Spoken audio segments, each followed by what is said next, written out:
I agree wholeheartedly. Um, Unfortunately, thanks to the aggravation that the internet can produce, the ending of the movie was somewhat spoiled way before anyone got to see it. Thank you very much, Facebook and Twitter. Ugh.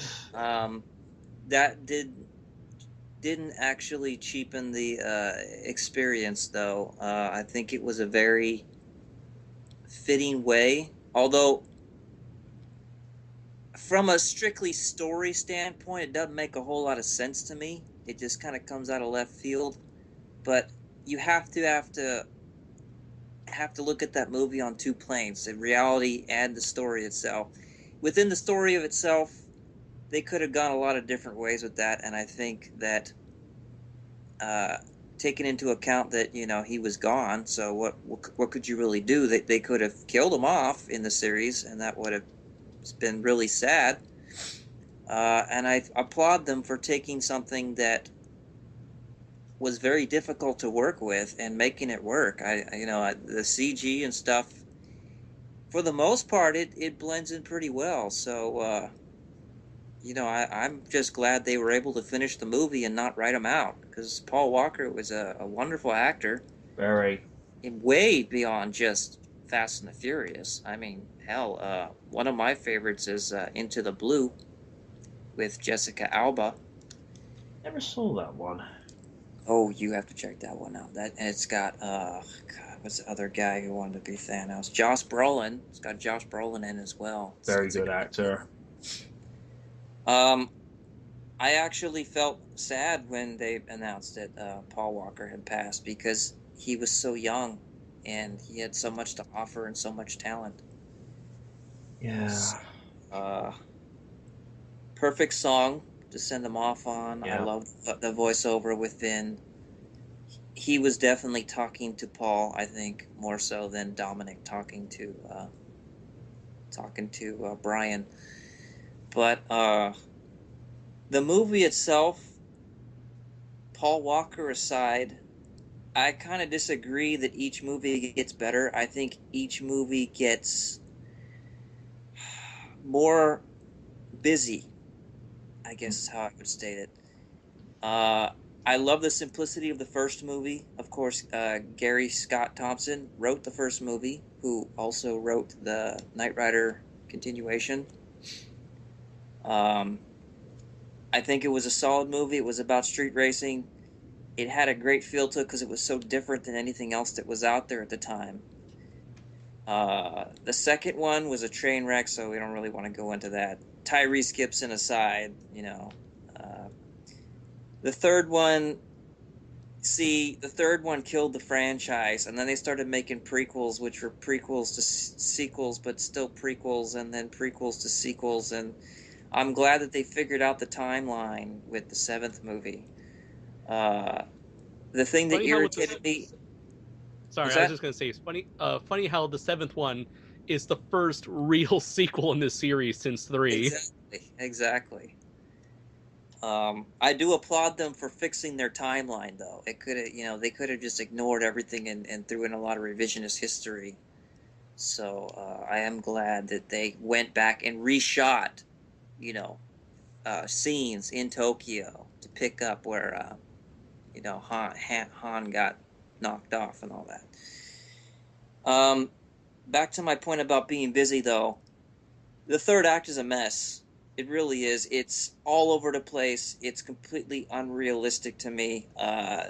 Dom Dom Toretto might as well just be a freaking Terminator, because the guy can survive a collapsing parking garage. Uh, it's like a two-story leap from one car, from a tank to another car in the last sixth installment. Yeah.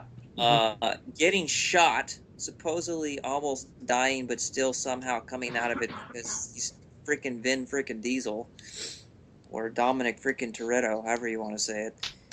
Um, you know what it is? I got it.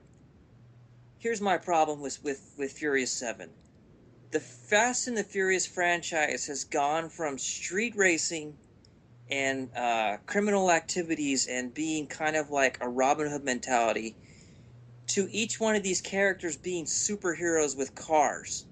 But instead of putting on costumes, they get a car. And when they're behind the wheel of that car, they're nearly invulnerable. But when they're pulled away from that car, then all of a sudden they're at risk. Does anyone else see that pattern?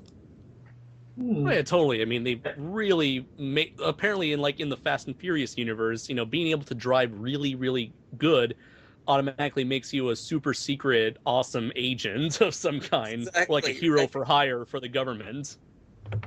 Well, they're vigilantes, but yet not, because they're somehow still working within the law while trying to evade it. And then you've got The Rock. I love The Rock, I really do, but my God, I mean, his scene in the movie was so laughable, and I guess it was supposed to be, but it's so absurd. Woman, I am the cavalry. I've got God. I I fell out of a building. I gotta go do something, and he breaks the cast. Or like, remember how he grabs what's it called, like a machine gun off of a drone and starts using it manually, despite the fact that it's not supposed to be used manually. I mean, he's the Arnold Schwarzenegger of the movie. Yeah, he's the Terminator, and Dom's like the other Terminator, the younger one, I guess. So The Rock is Superman with Dominic Toretto being Batman. One is like the more noble guy, the other one's the more shady guy. It all makes sense now. Actually, wait, it doesn't. I guess my biggest complaint about that movie was the drone chase. That was the dumbest thing I've ever seen. I'm sorry, but it was... A drone's not going to fly around downtown LA opening fire on streets and no one's going to notice. Parking structures aren't going to fall in balls of fire with gunfire. No one's going to notice. So where the hell are the cops during all this? Also, wait, what cities does the climax take place in? Because those are some really empty streets, if you think about it. It's supposed to be Los Angeles. Yeah. Because they went back where the first movie started. Yep. As someone who recently went to Los Angeles this year, there is no way those streets would be that empty. Nope. It's always busy absolutely. there. Well, and the cops would be all over the place too. I mean, it'd be like a Dark Knight situation. Oh my God, when Batman comes out, there's like 80 freaking cop cars. As somebody who stayed in downtown Los Angeles whilst I was at Knight Rider reunion, there wasn't a time where I didn't hear police sirens going by. Hey, that's LA for you. Well, that's when you become very aware that you're watching a movie and not actually in the movie. Yeah. And then there's the new ride at Universal Studios, but I won't get into that. That's a whole nother animal. I think I feel like I hit the nail on the head,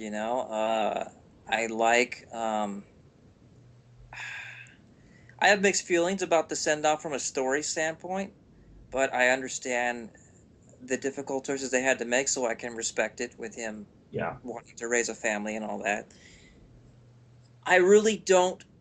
I think this is where it should stop, guys. I think this is where you got 7 great movies out of it. We don't need 3 more and then 3 more, and it's not freaking Star Wars, okay?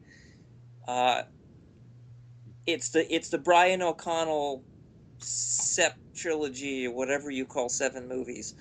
Septology, I think. Septology. Let's just stop there and call it a day. I'm really disappointed that they want to milk this thing to like 10 movies. That's just... They want to make their own Fast and What Furious. other franchise has 10 movies besides a slasher flick? Well, if you look at James Bond and Godzilla, but those are a whole different entity unto themselves. Well, yeah, I'll give you Bond, but Bond is kind of like one guy against the world. This is a team with cars, and maybe you'll have like Fast and Furious, the next generation. SeaWorld and Free and Orca, That doesn't sound out of the realm of possibility for them, considering the progression of this series. Oh, it's like SeaWorld. SeaWorld is mistreating their orcas. We gotta save them. then We he gonna gets do like, something, I ain't guys. got friends, I got a pod. I got a plan. You go and say Fast and Furious Next Generation. Just imagine Captain Picard in the passenger seat, and Mr. LaForge is driving. Mr. LaForge, engage. Nitro's at the ready, Captain.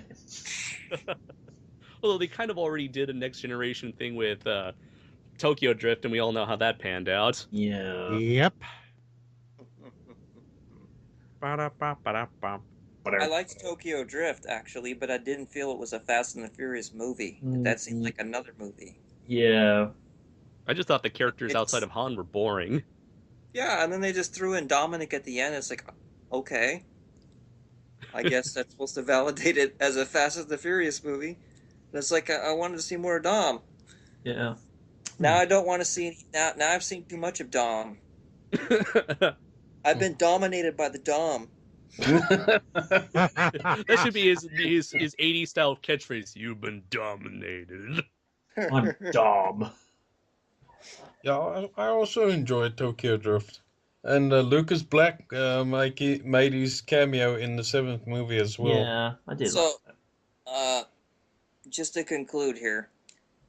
So the Fast and the Furious was the first one, right? The Fast and the Furious, and it was Too Fast, Too Furious. Yep. Fast and the Furious Tokyo Drift, or was that the Fast and the Furious Tokyo Drift? The Fast and the Furious Tokyo Drift. Then it was Fast and Furious. Then it was Fast 5. Then it was just, what, Fast 6? Furious 6? Yes? I'm not sure. The title keeps changing depending on what trailer or poster you...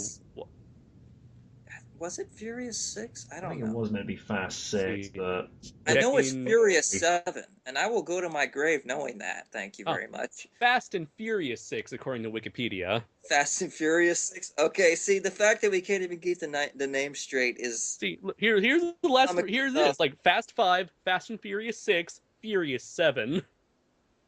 So what's Furious 8 going to be called? Fast 8? well, The apparently, faster of the Furious? They're going to alternate between Fast and Furious for each movie. No, I've got it. I've got it, guys. The Fast Begins. No. They're going to call it and 8. They used Fast, they used Furious, now they're just going to use and. apparently the It'll just be called FF8, and then it'll piss off all the Final Fantasy people. Yeah. Apparently the 8th movie is going to be set in New York, from what I've read.